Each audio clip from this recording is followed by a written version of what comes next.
I'm going to introduce our panel interviewer tonight, Abby McCullum. She's the Director of Marketing and Communications at Trilith Studios. She's a Fayette County native who currently serves as a wish-granting volunteer for Make-A-Wish, Georgia, and sits on the Children's Healthcare of Atlanta Southern Crescent Community Advisory Council. Say that 3 times fast, huh?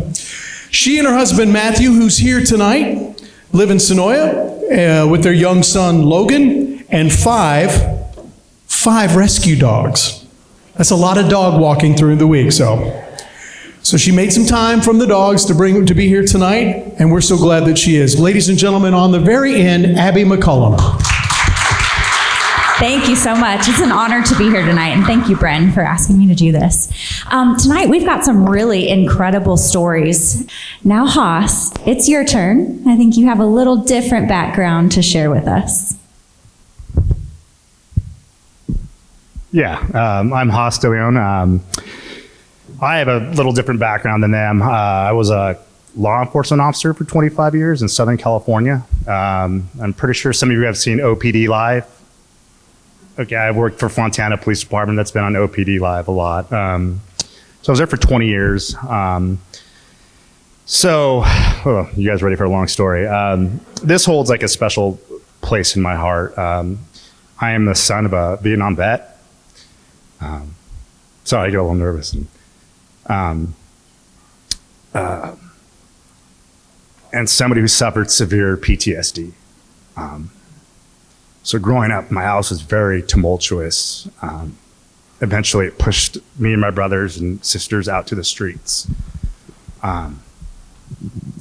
My brothers eventually went the wrong way, ended up in state prison.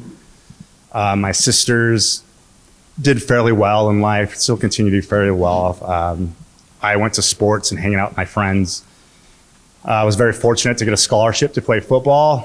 I went to Cal Poly San Luis Obispo. In my 3rd year, I got hurt, I got upset, and I quit. Didn't know what I was doing in my life. I was engaged. I had a young wife that was also going to school. And my buddy's dad was like, "Hey, you ever thought about being a cop?" And I was like, "No, never at all. I walk the other side of the streets when you guys come in, you know."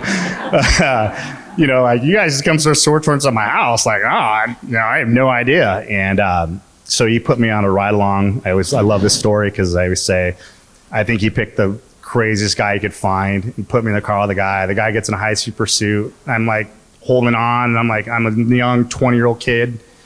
And he's like on the mic, and he looks at me just dead in the eye and goes, "I get paid to do this." And I was like, "All right, man." And he had me hooked, and so I got out, and he's like, "Hey, how do you like it?" I go, "What do I do? Like, how do I sign up for this?" And so he mentored me through program. I eventually got out, got hired, and not really, and being naive, right? I was naive to what I was gonna see. I was thinking I was gonna kick doors down and chase bad guys, and that some of it was true, but it wasn't. I dealt with a lot of human suffering and having issues of my own. Coming from my background, I would start bringing people's issues on, and then I would start acting out. My first marriage, we had a child, and it didn't end well, ended in divorce. I was very wild at the time, just going out and partying with my friends and forgetting I had a wife and child at home. Swore I'd never get married again, swore it off. And lo and behold, I living the life. I am the cop's cop, like we'd all laugh, like, "Oh, what's it makes a cop? Like, you gotta have a divorce and 1 shooting. If you have that, you're the cop's cop." And I was like, "I got it, I'm the cop's cop." I really prided myself, though, on being the best, and I was gonna be the best, and I was gonna show everybody I was the best. I was gonna show everybody that I'll lead you in stats, I'll beat you in every which way. And I had a great time doing it. And then again, swearing went off, and then I met my current wife, who's back there. Who's here tonight. And I met my current wife, and I was like, well, I guess I'm getting married again. And we've been together for 10 years, been married for 8. And then I started getting the cracks now. And when I say the cracks, I had become so numb to everything. And I mean numb to everything. No happiness, no joy, just an existence. And so it came the time where I was just like, I wasn't having fun anymore at work. I was counting down the hours, counting down the weeks, counting down the months, counting down the years when I could retire. When people say, what did it look? I said, man, I was only looking for the first 2 inches. I was just looking at my retirement, nothing else. Like, I'm going to hit retirement and that's it. And I talking to a friend one day and he's like, well, what'd you think about after retire? I said, nothing, man. I was just going to hit retirement. That's all I thought about. It was like the dog chasing the car. I was cheap chasing that car, but when I caught it, I didn't know what I was going to do. And then lo and behold, it came sooner than I thought. And next thing I know, I get a, hey, congratulations, your retirement came through. And I'm like, oh crap, what am I going to do now? My job had been strictly law enforcement, strictly a cop, breathed it, loved it, would make fun of all the guys that retired and would come back and try to hang out, like, beat it, nerd, nobody wants you around. Well, I ended up being that guy. Not as far as hanging out, but like still like calling my buddies, my best friend, like, hey, what's going on in the department? Like, and driving my wife absolutely nuts. And then we decided that, we're retired. We're like, hey, we're not really in with Southern California anymore. I'm kind of done. I'm over the state. I don't want to be around anybody anymore. I legitimately want to move in the middle of Alaska, and I don't want to see anybody. I don't want to deal with anybody. I do not want anybody around me. I want anybody around my family. I want to be left alone. My wife's saying, no, we can't. We have kids. We need to be around people and community. And so I said, okay, all right. So we came out here, loved it, and we ended up moving out here. But then I was lost. I'd literally gone from kicking indoors one day and driving high-speed pursuits, and legitimately, I left an 8-man tactical team. So that was my entire job. And I was like, what do I do now? I was completely lost. No idea. All I know was I was having these crazy rage blowups that I've always had. I didn't know what was going on. Didn't want to get off my couch. I just wanted to watch TV all day. I just wanted to be left alone. Neglecting my kids emotionally, and not being there as a father, and definitely not being there as a husband at all. And I found my faith back in God, started going to church, and church happened to have this PTSD group, and my wife's like, hey, you should go to that. I'm like, I don't got PTSD, you're crazy, dude. Like, that was my dad. And she's like, just go. And I was like, all right, I'll go. So I go to this group, and I meet the guy, Luke Kuhn, super great guy, I love the guy. And one day he calls me after, he goes, hey, you want to come with me? I'm going to this event down in Fayetteville. I was like, sure, I got nothing better to do. So he drives me down there, and lo and behold, Brent's there. And so I start talking to Brent, and Brent's like, yeah, I have this organization and stuff. I'm like, that's cool. He's like, yeah, it's for PTSD. I was like, yeah, wrong guy, bro. He's like, come check it out. So I go home and I tell my wife, and I give him my information, and I tell my wife, yeah, and my wife's like, you should try it. You should just go. And I'm like, yeah, it's for people with PTSD and soldiers and stuff. I don't got that. I'm good. And Bren starts calling me up and emailing me. I'm like, man, this guy is relentless. So I'm like, I'll go. And so we go, and the first day, and we're introducing ourselves, and it's a big group. How many people we have in that class? Maybe 15? Probably 12. Yeah. Yeah, so we had a full group, and so they're going around, and everyone's like, oh, I'm in the Marines, I'm in the Army, I'm here, I'm this. And I'm like, oh man, I'm the only cop here. Besides, Todd kept it under wraps, wherever Todd is. He didn't tell me till later. And so it comes to me, and I'm like, man, every branch has been named. Well, if you saw, you'll notice that the Eden Project, they'll have the symbol, and then they'll have all the branches of the military. And I happened to look, and I was like, oh, hey, nobody has Space Force. So they're like, I go, hey, I'm a veteran of the Space Force. And everybody's like, oh my gosh, are you kidding me? I was like, nah, guys, I'm just joking. I'm just joking. I go, no. So I ended up going, and I was like, all right, well, let's see what this group does. And I loved every minute of it.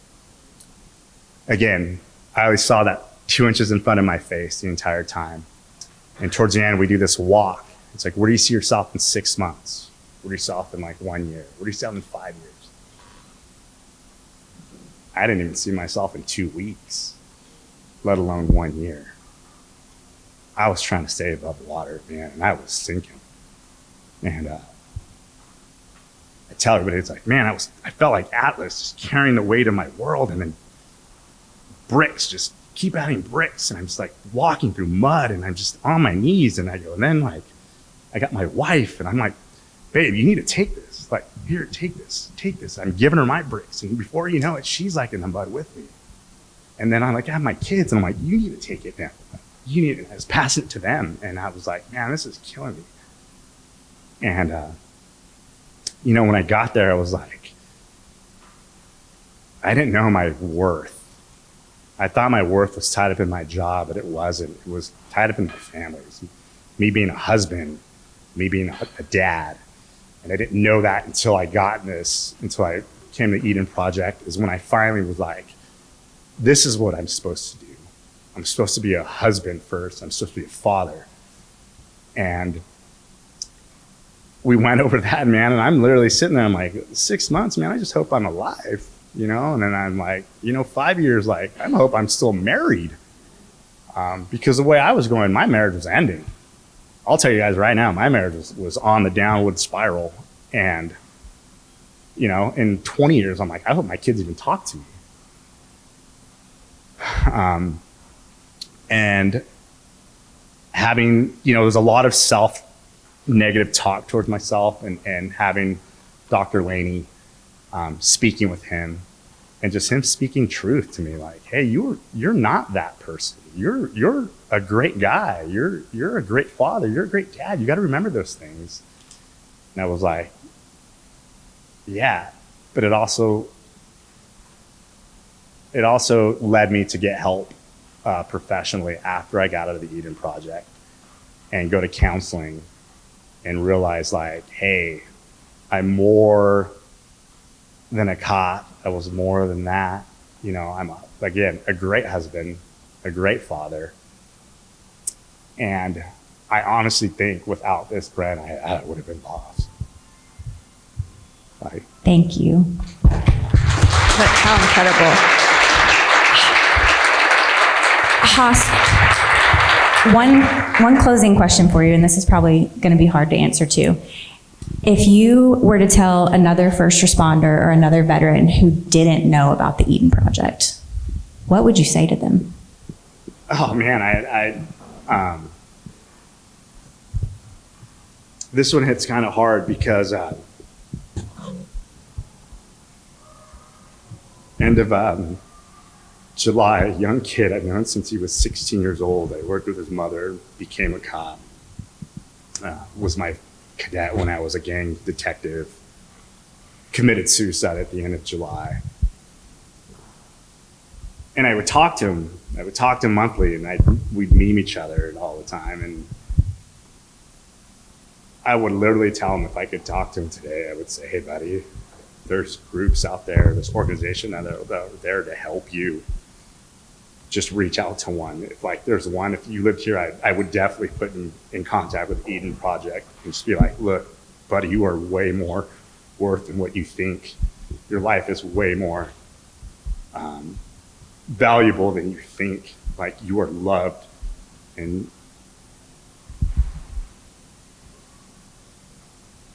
just take this helping hand and realize that, like, buddy, there's somebody here for you. And I would recommend this organization 100-fold to everybody, and any first responder out there that's drowning. And I'm sorry, but we're drowning. A lot of us are drowning, and we don't want to say anything. We just suffer in silence because I got to keep going, right? But the everyday public needs me. You know, the everyday public needs me, and I need to keep going. I need to be strong for them. You know, I'll tell you right now, with everything that went on yesterday with Charlie Kirk, I don't envy those detectives one bit because I've been there. I've been gone for 3 months and not coming home. And just like, I don't know when I'm going to see my family. I don't even know if I'm going to make it home to see my family, to be honest with you. And you start living a really fast lifestyle. But I would say definitely reach out to this organization, reach out to your nearest organization that's similar and get help.